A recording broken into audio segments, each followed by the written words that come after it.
Yo, another day. I don't even know what day it is. I think it's January. Let's see. Hold on. Let's see. I gotta check my phone. This is the phone I use right here. This is my phone. January 13th. Boom. Can't really tell. This is what I use all day. The phone that I record my videos with, the phone I've always had, I don't really mess with most of the day. I did that so I can kind of change some things, change who I'm talking to every day, what I'm putting into my mind and my body. But, January 13th, Tuesday, I had some work today. I went to work with my, as a landscaper, which was good. It was a good day, good work day. Got off pretty early today. I went and hit the gym. I talked to one of the old heads there every time I go. Good conversation. I had a good workout. After the gym, I came home. I got all my college stuff set up. So I'm good in my classes and everything. I'm all online this year, so I'm really happy for that. Other thing is, today I had to go. I didn't have to. I went to one of my friends from church.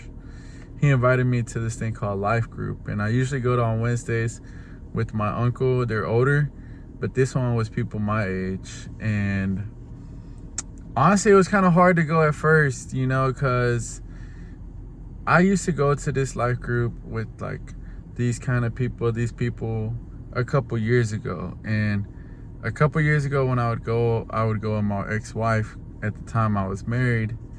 And these people all kind of saw me basically go and be like, I need help in my marriage, we need help. And then they see me go through a divorce and just leave. And now I'm kind of coming back after all these years. And I don't know, it's just like a little kind of shaky I don't know, but my friend that invited me, he's the one that hosted. He's a really, really good friend of mine. And I wanted to go. I thought it would be good to be around people my age, because recently I don't really hang around nobody in my age no more. In college, I was hanging around younger people. And then since I've been here, I've been hanging around older people. But now this is the first time I kind of been around some people more my age, which was good. It was kind of good, 25 now. Today, man, when I went, it's like everybody want to pray for me. I don't know if I got this thing on a dark cloud, but everybody want to pray for me. And the things they prayed for me about were really good, man. One thing one guy said was, he came up to me and was like, I feel like I want to pray with you. And he gave me this words of a vision he had of me going into a plane with my ticket. And then in the ticket, I'm going to the very back of the plane.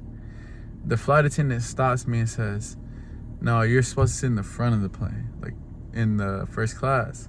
I'm like, on my ticket, it says I'm supposed to be in the back.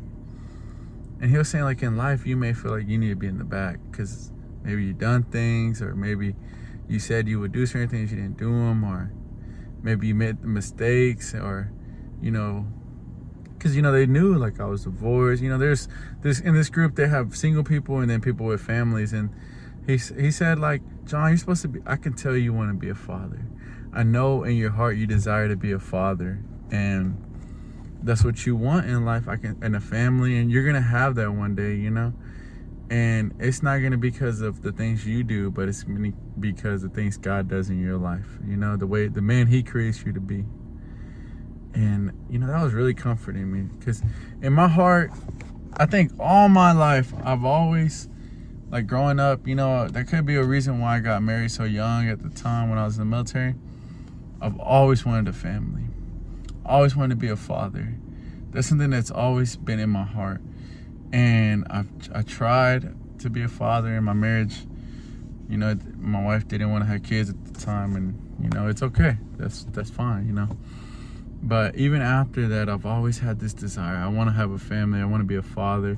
I want to love someone, because I didn't really have my father growing up for a long time. My father's an amazing man now, godly man. I look up to my father every single day. But at the time, he had some struggles with drugs and alcohol and prison, and he wasn't around a lot.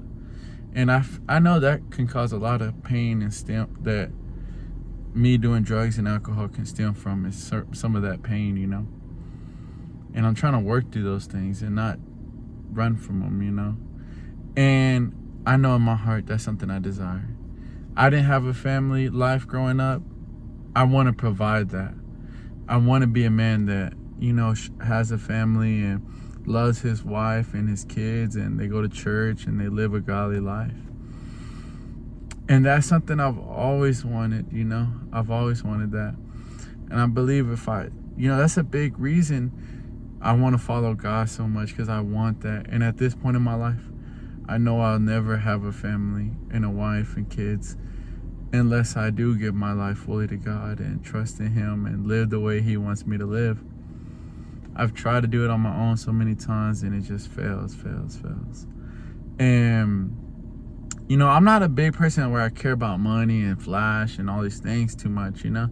Like, yeah, they're nice, but it's not like, I think of like, I'm successful and stuff. Like, if I have a family and I have a wife that loves me, cares for me, and I care for them, and, you know, I want to be like that guy that like comes home and he sees his kids like, Dad, you know, like, that's what I want in life, you know. But I gotta be right in my heart and my mind with God and stuff to do that, for God to give me that, you know.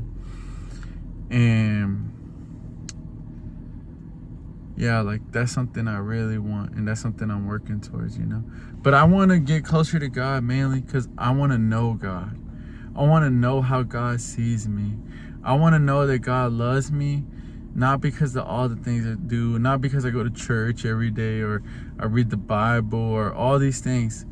That's not the reason why God loves me. God loves me because He already loved me before I was even born.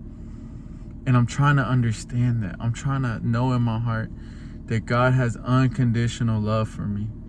And it's hard for me to like put that in my head, like God loves me and my mistakes and my brokenness and my mess. He loves me. And I think as a child of maybe not feeling love as a child, I think I carried that, like, I need to prove to God that I'm worth love, or I need to prove to other people that I'm worth being loved when He already loves me.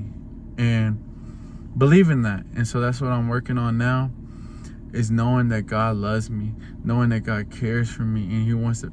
Jeremiah 29:11. For I know the plans I have for you, plans for good, not for harm, to give you a prosperous and I think everlasting life. That might be a little wrong, but God knows He has a plan for each one of us, a plan and a purpose for your life.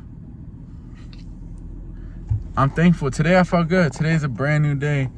I feel like I'm you know, a fresh desire and fire to follow God. I feel good. I feel happy. You know, something I think about is like, if I can just say sorry to the people I've hurt in the past. That's on my mind every single day. Just telling them sorry, forgive me, please. It's hard, you know, that's something that's hard for me. But everything's gonna work out in God's timing. You know, I'll have the time to say sorry. But to say sorry is to show Him through my actions. If I can show in my actions that I'm truly sorry, you know, that's what I want to do.